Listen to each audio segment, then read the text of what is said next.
বাড়ি ফাঁকা, মাত্র আমি একা। তো মনে মনে ভাবছি কি রান্না করব। তো একার জন্য কি রান্না করতে আর ভালো লাগে? তো আমার মতো এরকম কুড়ে মুখ মানে কার আছে একার জন্য রান্না করতে ভালো লাগে না? সেটাই তো বকবক করতে করতে বেগুন আর কাঁচা কলা দেখলাম সবজি ছিল, তো আমি ভাজাভুজি খেতে ভালোবাসি, তো দুটো ভেজে নিচ্ছি। তো লবণ হলুদ বাকি দিয়ে আমি কিছুক্ষণ জন্য রেস্টে রেখে দেবো। তো সবাই কেমন আছেন? আশা করছি সবাই ভালো আছেন, ভালো থাকবেন। আমিও ভালো আছি। তো সবাই হ্যাপি থাকবেন আর পুরো ভিডিওটা দেখার জন্য অনুরোধ রইল। আর এদিকে আমি এই দুধ জাল দিয়ে নিচ্ছি, আর একটা ওভেনে ভাত হচ্ছে। তো এই দুধ ওঠা একটা শুভ জিনিস, আমি সেটা ফার্স্টে দেখালাম, দেখো। তো তার মধ্যে কড়াতে তেল দিয়ে আমি ফার্স্ট টাইম বেগুনগুলো ভেজে নিচ্ছি। ঠিক করলাম রান্না করতে করতে। তো আমি শুধু বেগুন ভাজা আর কাঁচা কলা ভাজিনি, আমি এর সঙ্গে ডিম ভেজেছি, ডিম সেদ্ধ করতে দিয়েছিলাম, ভাতের মধ্যে দিয়ে দিয়েছিলাম, আলু ভর্তা করেছিলাম, এই দিয়ে চলে গেল আমার একদিন। কারণ একার জন্য কি আর রান্না করতে ভালো লাগে?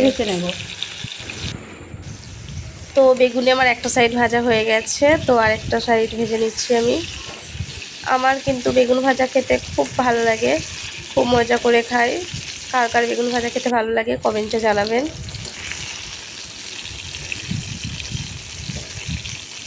আর আমার এই ফুল ভিডিওটা দেখে কেমন লাগলো সেটাও কমেন্টে জানাবেন। তো বেগুনগুলো ভাজা হয়ে গেছে, অল্প অল্প করে উঠিয়ে নিচ্ছে, আমি অল্প আঁচে ভেজেছিলাম। তো অল্প আঁচে এরকমভাবে বেগুনগুলো ভাজলে খেতে অসাধারণ লাগে। তো তারপরে ওই একই তেলে আমি কাঁচা কলাগুলোও ভেজে নেব।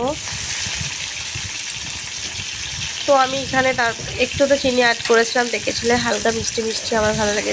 মিষ্টি যারা খেতে ভালোবাসেন না তারা চিনিটা দেবেন না। আর এই কাঁচা কলা ভাজা খেতে কে কে ভালো লাগে, কার কার ভালো লাগে? আমার কিন্তু অসাধারণ লাগে। তো সেই জন্য একার জন্য একটা কলা একটা বেগুন ভেজে নিয়েছি। তো কলাগুলো ভাজা হয়ে গেছে, আমি এবার উঠিয়ে নেব। তো কলাটা ভাজতে গিয়ে সব তেলটা কলাটা খেয়ে নিয়েছে, ঠিক আছে, কোনো ব্যাপার না। আর ডাল করে নিয়েছিলাম একটু, ওদের আসার কথা ছিল রাত্রেবেলায়, তো সেই জন্য আমি ডাল করে রেখে দিয়েছিলাম, ডাল ডিম সেদ্ধ আলুর ভর্তা করেছিলাম। তো আমি ডিম সেদ্ধটা আগে করে নিয়েছিলাম, তো রাতে আর করতে হবে না এই জন্য। আর এটা ছিল 7 তারিখের ব্লগ ভিডিও। আর এই যে চিকেন রান্না করছি এটা হচ্ছে 8 তারিখে রান্না করছি। এই চিকেনটা বলতে পারো বিনা পয়সায় চিকেন খাওয়া। বিনা পয়সায় কেন বলছি? কারণ আমাদের ফ্রিজে এখানকার একজন চিকেন রেখে গেছিলো 4 কেজি মতো, তো তারা এটা দিয়েছিল খেতে। তো বলেছিলাম লাগবে না বা দিতে হবে না, তো ওরা শুধু কি কেউ রাখে, তো সেই জন্য ওরা দিয়ে গেছিলো। 500-600 মতো চিকেন হবে।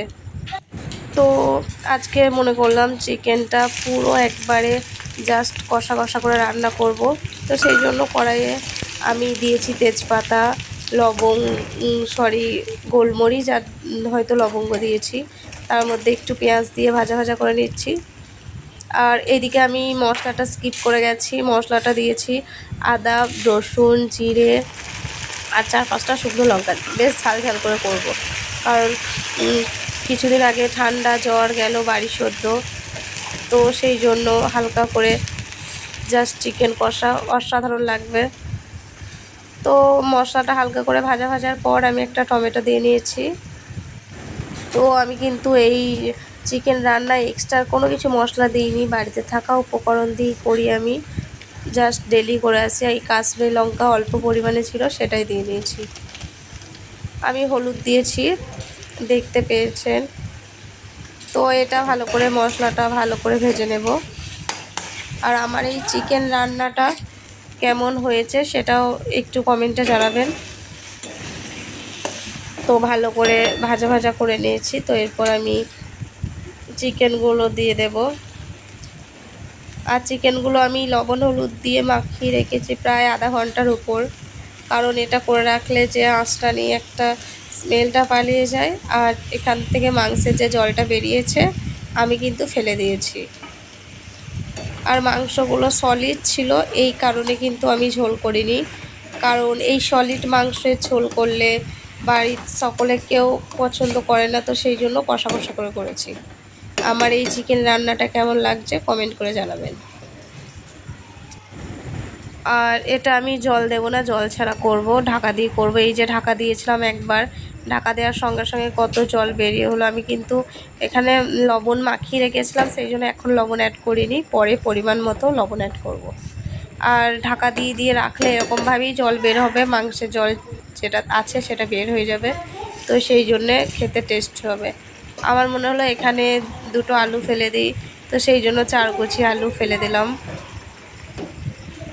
কারণ বাঙালি মানে বাঙালি আলু প্রিয়, সেই জন্য আরও আলু দিয়েছি। তো দেখে বুঝে শুনে পরিমাণ মতো লবণ দিয়েছি। এটা কিন্তু এখনও জল বেরিয়ে এসছে, জলটা শুকাতে টাইম লাগবে। তো এরকম করে রান্না করে ট্রাই করবেন বাড়িতে, আশা করছি খুব ভালো লাগবে। বুঝতেই পারছেন কতক্ষণ কষিয়েছি, এটা আমি আধ ঘন্টার ওপর কষিয়েছি, কারণ আমি এত কষিয়েছি আমার আলু সেদ্ধ হয়ে গেছে এরই মধ্যে। তো এই জন্য আমি জল অ্যাড করব না। এই তো আমি জল ছাড়া আমার চিকেন রান্না করা হয়ে গেছে।